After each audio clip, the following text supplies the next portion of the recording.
Realisation of a dream for Gareth Bale, the world's most expensive player. This is him on the Bernabeu turf, doing the probably the most high-pressure keepy-uppies he's ever done in his life, in front of around about 20 to 30,000 fans who've come to see him presented today. £85.3 million. He was presented a little bit earlier on by the Real Madrid president, Florentino Perez. Guillaume Balaguer's in the studio alongside us. Just tell us about what he'll be doing from now. Obviously, we can see the cameras getting their shots. He's then going to be having a press conference. I mean, what will be the key questions, do you think, that will go at Gareth Bale today? I'm not sure there'll be a press conference. It's not planned. I haven't heard anything. But he will have to pretty soon go do the rounds, go to AES and go to Marca and go to Cadena Ser. But he's going to have to join Wales. He's been called up, so I suppose he probably will have lunch in one of those football restaurants that there are in Madrid. I won't mention the names, but there's three. So he's in one of those three.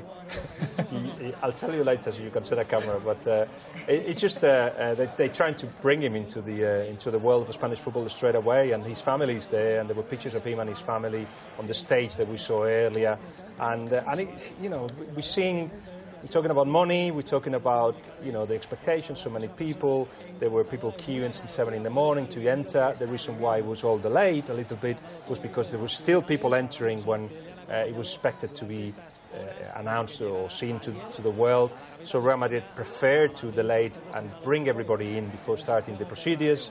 We're talking about all this, but at the end, there's a guy who, when he was 7, 8, 9, wanted to go to Madrid, and he's there now at a time when it's very difficult to go to Madrid, because not only you have to be a very good player, you have to be marketable, you have to be the best at what you do.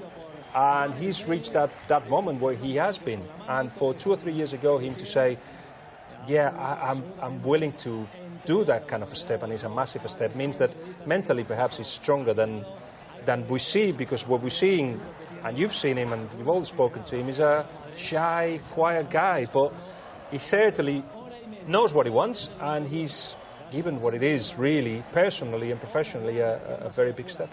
You mentioned the story there about him as a kid being a Real Madrid fan. It's not a myth. They used the picture at his presentation. I mean, it's obviously fortunate. It's wonderful for him that he has realised the dream, but how important do you think it is for the fans to almost know that he's desperate to be playing for this club, and he's not just simply a big money signing, he's not just a message from the president? Good point, because we lose sight of that. Yes, there is money, yes, there is a dream, but yes, there is fans that actually want to believe that this guy's a Real Madrid fan and want to love him. Why do you think that in 3 games, Isco, Spanish, has been greeted and his name chanted by the Real Madrid fans? They want that. They're a little bit fed up of Ozils, if you like, or players that they just seen Real Madrid as a professional move. It's most of the cases is what it is, but they want more Spanish players they can identify with, and they want players that they can identify almost as fans as well. Gareth Bale is the full package, and as Florentino Perez has reminded everybody in Spain, we've stolen the best player from the Premier League. So that is also something that the Real Madrid can